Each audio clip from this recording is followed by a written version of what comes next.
Il est 16h27, vous êtes au bon endroit devant LCI Direct. On en vient à cette question après les révélations de nos confrères britanniques du Télégraphe. Donald Trump est-il prêt à céder à Vladimir Poutine sur la question des territoires alors que Steve Witkoff, son émissaire spécial, ira à Moscou dans les prochains jours? Le Télégraphe nous dit que le président américain est prêt à reconnaître les gains de guerre de la Russie, mais pas seulement. La Crimée, que Vladimir Poutine a annexée en 2014, mais aussi l'intégralité des territoires qu'il a annexés et qu'il revendique. Avec le général Chevancy qui est avec nous, on va regarder sur une carte précisément à quoi ça correspondrait. Général Chevancy, suivez-moi. Oui. Carte à l'appui. À l'heure où nous parlons, on va regarder précisément ce que les Russes ont réussi à occuper. C'est représenté ici en rose. Donc on voit bien qu'à l'heure où nous parlons, ils ont la Crimée depuis 2014. Louhansk a été entièrement envahi. En revanche, pour Donetsk, Zaporijjia et Kherson, on voit très bien que les Ukrainiens résistent encore. Donc ça veut dire que si Donald Trump donnait à Vladimir Poutine tous les territoires annexés, il permettrait au président russe d'avoir, par les négociations, ce que les Russes n'ont pas réussi à avoir sur le front lors des combats. Alors d'abord, il faut bien prendre en compte ces traits qui sont là, qu'on voit très bien. Ce sont les limites administratives, si je ne me trompe pas, des 4 oblasts. Oui. Donc on voit bien qu'ici, cet oblast est complètement conquis, mais avec un débordement. Là, c'est Kupiansk, normalement, si je ne me trompe pas, qui se trouve par ici. Ensuite, on voit bien qu'effectivement, les combats sont très importants. Pokrovsk et puis... Kramatorsk. Oui. On va prendre Pokrovsk, c'est plus simple. Voilà, ici. Voilà. Ensuite, ici, malgré ce qu'on peut croire, il y a une progression le long du Dniepr, là, par les forces russes. Zaporijjia étant par là, par ici, il me semble, et ils commencent à être à portée de tir. Donc là, vous avez bien une offensive qui a eu lieu là et là, ce qu'on ne voit pas trop, dont on parle peu actuellement. Donc la réalité, c'est qu'aujourd'hui, ces zones sont sous la mise à la pression. Les chiffres qu'on lit actuellement, c'est en gros 10 km² qui ne sont pas énormes, gagnés par jour par les Russes. On veut dire 10 km² sur 500, 600 km, ça ne veut pas dire grand-chose en soi, mais ça veut dire quand même que ça progresse dans les différentes zones. Donc vous avez une zone de progression ici, une zone de progression ici dans la région de Pokrovsk, vous avez Kupiansk, et puis au centre ici, vous avez aussi cette poussée, mais sur une carte qu'on va voir après. Exactement. Regardons ensemble la seconde carte, parce que pour bien comprendre l'enjeu de ces territoires, c'est que ce qui permet, à l'heure où nous parlons, aux Ukrainiens de tenir, c'est tout ce qu'on appelle cette ceinture fortifiée, qui est encore aux mains des Ukrainiens, malgré les combats qui font rage à Pokrovsk. Ce qui veut dire que si Donald Trump permettait au président russe, du jour au lendemain, à travers des négociations, de prendre toute cette ceinture, ça veut dire que l'Ukraine ne serait plus protégée et que les Russes pourraient avancer à court et à moyen terme dans toute l'Ukraine. Alors tout à fait. Ce qui s'est passé depuis des années, depuis 2014-2015, c'est que toutes ces villes ont été fortifiées par les Ukrainiens, ce qui explique d'ailleurs la difficulté de combattre pour les uns et pour les autres. Sur les Russes ont énormément de difficultés à combattre et de gagner du terrain, alors que les Ukrainiens sont parfaitement installés, retranchés dans ces villes. Ce sont des villes clés. Et pourquoi elles sont clés? C'est qu'effectivement, elles font un peu la ligne Maginot, même si ce n'est pas le bon terme, mais parce que derrière, le terrain ne se prête pas à la défensive. C'est un terrain qui est plat, ouvert, ce qui veut dire qu'il ouvre la possibilité à une offensive rapide, notamment d'engins blindés, s'il y en avait, et donc ça ouvre finalement des possibilités énormes aux Russes. Donc tant que ces villes tiennent, les Russes ne peuvent pas conquérir le reste de l'Ukraine, au moins jusqu'au Dniepr. Si ces villes tombent, il y a un risque qu'ils puissent exploiter. Maintenant, le risque, pour moi, il est modéré, parce que vu la capacité des Ukrainiens à frapper, notamment par drone, tous les engins blindés qui pourraient arriver, parce que ce serait une histoire d'engins blindés, ce n'est pas des fantassins qui vont faire des kilomètres et des kilomètres à pied. Donc, je ne crois pas que le danger soit majeur. Néanmoins, si ces villes tombent, psychologiquement, c'est important. La ligne de front est fragilisée. Ça veut dire que quand même, il y a de fortes probabilités pour que les limites administratives des oblasts soient atteintes par les Russes. Je ne pense pas qu'ils aillent plus loin parce qu'ils n'auront pas les moyens. Mais effectivement, le contrat pour eux stratégique sera respecté. Ils auraient conquis ces 4 oblasts. Alors, sachant que là, les combats, nous sommes dans des zones grises. Quand on voit les cartes, les Russes occupent près de 70% de la ville de Pokrovsk. Voilà. Là, par contre, ils ont du mal à avancer. Là, ils ont l'air d'être bloqués depuis des semaines. À Kupiansk, par contre, il semblerait, d'après les cartes, qu'ils soient bien dans la ville, même s'il y a encore des combats. Et je rappellerai que pour qu'une ville soit conquise, il faut que les troupes assaillantes aient dépassé cette ville, se soient réinstallées en position de combat, prêtes à reprendre ou à être relevées. Donc pour l'instant, on n'en est pas là. On est dans des zones contestées, mais où, effectivement, les Russes ont l'avantage dans ces zones actuellement par rapport aux Ukrainiens, malgré des contre-attaques qui ont lieu pratiquement tous les jours. Dans la troisième carte, on va peut-être faire ce qu'on appelle un zoom. Si les Russes parviennent à obtenir ces territoires, derrière, il n'y a plus rien, c'est de la plaine. C'est de la plaine, normalement, ils peuvent avancer. Et puis surtout, on revient sur l'affaire de Kramatorsk et de Sloviansk, qui sont des villes majeures, importantes pour l'Ukraine. Et effectivement, la difficulté sera d'assurer la défense. Et actuellement, même s'il y a des comptes rendus qui disent qu'il y a des lignes de défense qui ont été installées, la question aujourd'hui des lignes de défense d'urgence, je dirais, est-ce que sur un terrain découvert, veut dire que les soldats qui y seront mis sous le feu?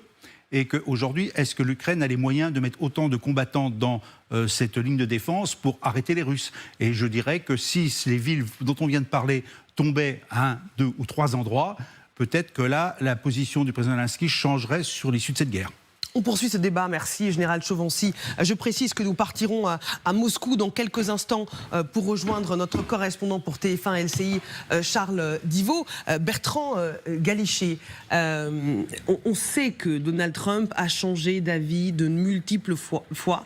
Là, ce qui est nouveau dans ce que nous dit Télégraphe, c'est qu'il n'y a pas seulement la Crimée, c'est vraiment les territoires annexés que le président américain pourrait donner au président russe. Oui, mais vous savez, c'est une idée qui a déjà été avancée par le président Trump, même si elle n'a pas eu de suite puisque ça n'a jamais été concrétisé, mais ça figurait dans un des drafts du fameux plan de paix qui a été remanié à de multiples reprises.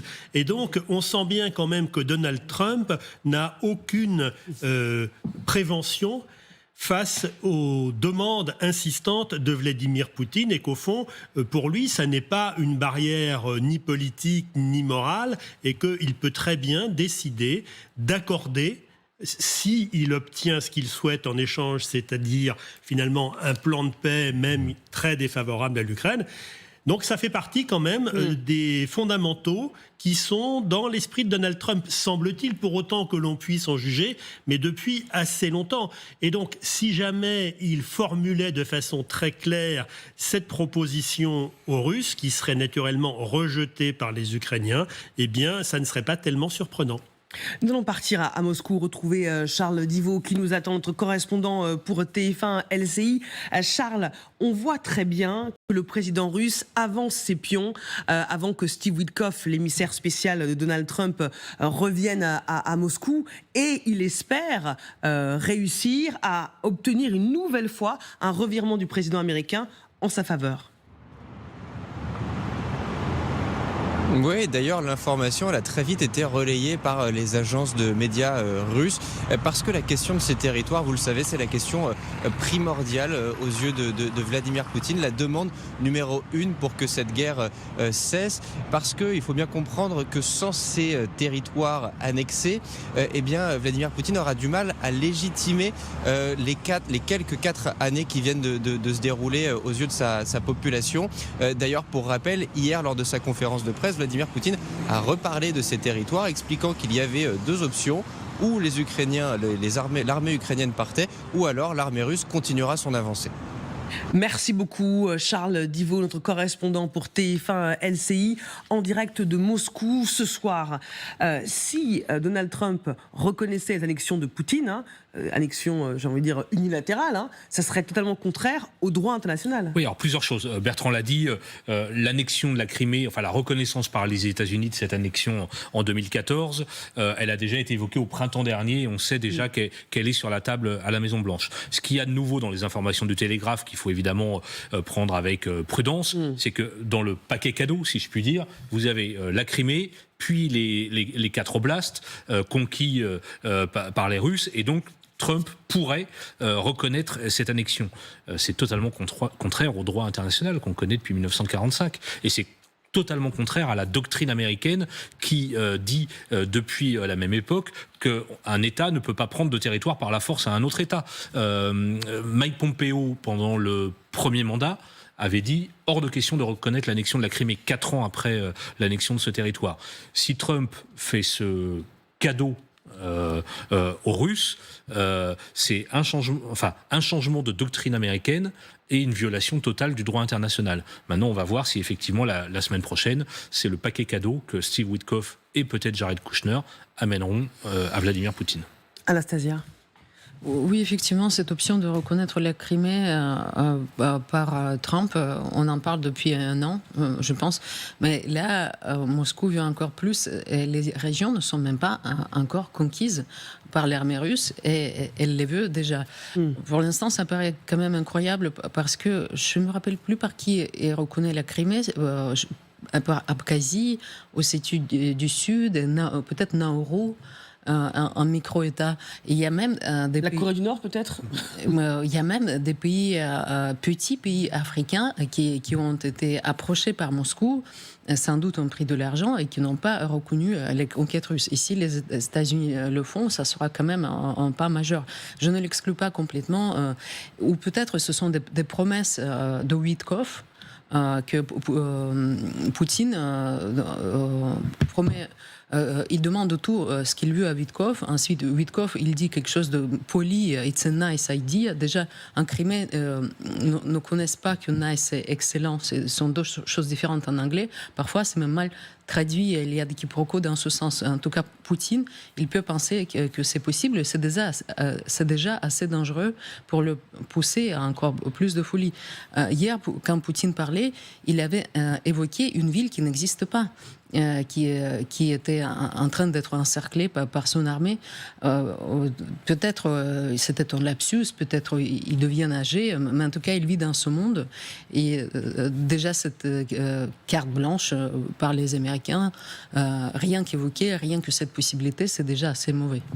Est-ce que ça pourrait être, Grégory Phillips, aussi le résultat des conversations secrètes qui ont été révélées par la presse américaine, qui ont montré que Steve Witkoff était en train de briefer le conseiller diplomatique de Vladimir Poutine pour convaincre le président américain. Enfin, si vous avez suivi LCI et le feuilleton sur l'incroyable conversation entre Steve Witkoff et Yuri Yuchakov, cette information, elle paraît tout à fait cohérente dans ce siège-là. Oui, et juste une précision, parmi les pays qui reconnaissent l'annexion de la Crimée, vous avez raison, très peu, Biélorussie, Venezuela, Afghanistan, Syrie.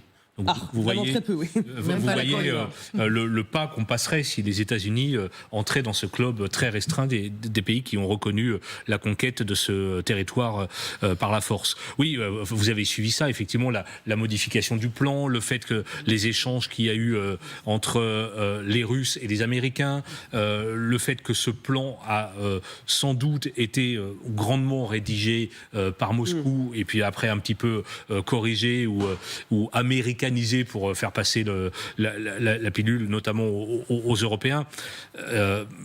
Honnêtement, la vérité des prix, je pense qu'on l'aura la semaine prochaine. Quand Witkoff reviendra de Moscou, et en disant voilà la position russe, parce que finalement la position russe elle n'est pas très claire. Enfin, on n'a pas un non catégorique, on n'a pas d'acceptation évidemment du plan. Donc on va attendre lundi ou mardi que Witkoff ait parlé à Poutine et on verra quelle est la tonalité de la conversation qu'ils ont eue. Bertrand Galichet. Oui, effectivement, c'est la variable qui va permettre de déterminer si ce plan va être accepté ou pas du côté russe. Mais en effet, comme Grégory vient de le dire, il y a énormément de soupçons qui pèsent sur les pré-négociations et sur la façon dont Witkoff a discuté avec Poutine. Il faut quand même savoir, ou en tout cas se rappeler que lorsque M. Witkoff va à Moscou, il est reçu, je dirais pas comme un chef d'État, mais enfin quand même avec énormément d'honneur, ou en tout cas avec une chaleur extrême qui ne correspond pas à ce que devrait être un intermédiaire dans un conflit qui oppose deux puissances, deux pays. on a un peu l'impression quand même là que M. Witkoff négocie beaucoup plus pour la Russie que pour l'Ukraine. Ses prises de position, ses déclarations et les comptes rendus qu'il fait à Donald Trump à l'issue de ses voyages à Moscou l'attestent depuis des mois. Et il est peu probable que ça change lors de cette prochaine visite. Anastasia Kirilenko, à l'heure où nous parlons, nous sommes quelques jours avant cette visite clé, Steve Witkoff à Moscou pour négocier sur l'Ukraine, dans le sillage des révélations sur ses liens avec des proches du Kremlin. J'ai lu dans la presse que Vladimir Poutine était persuadé de pouvoir encore faire changer d'avis le président américain, même après les négociations qu'il a eues avec les Ukrainiens. C'est pour ça qu'on s'intéresse, même avec prudence, à ce que disent nos confrères du Télégraphe. Oui, effectivement, la dernière fois quand Witkoff est allé à Moscou, tout de suite, on l'a amené à visiter le parc Zaredier. C'est un parc quasiment en face de la place Rouge qui a été construit par des développeurs américains, les sous-traitants de Witkoff. Ça coûtait 400 millions d'euros, si on calcule en euros, et c'est assez récent, ça date d'il y a 6 ans. Donc, très probablement, pourquoi Witkoff a déjà été choisi, Trump a cherché qui a des liens avec Moscou, qui sera bien accepté. Et Witkoff, donc ses sous-traitants, ils travaillent pour le parc. Ils ont construit en tout cas le parc en face de la place Rouge. Aussi, ils travaillent en Californie avec l'autre oligarque d'origine russe, mais naturalisé, Len Blavatnik, qui est indéniablement lié au Kremlin. Donc Trump s'est dit, ça sera bien, il sera accepté. Mais c'est trop parce que Witkoff ne représente pas les États-Unis. Il ne s'oppose à aucune proposition de Poutine. Il est toujours émerveillé. Il dit, ouais, la première fois quand j'ai appelé Poutine, on a parlé des heures. J'ai dit oui à tout. C'est incroyable comme personnalité, Poutine. Et après, peut-être le fameux état profond américain, il va frapper. Déjà, qui a fait cette fuite de Witkoff? Qui est la top, c'est ce qu'on cherche à savoir. Et vous avez raison.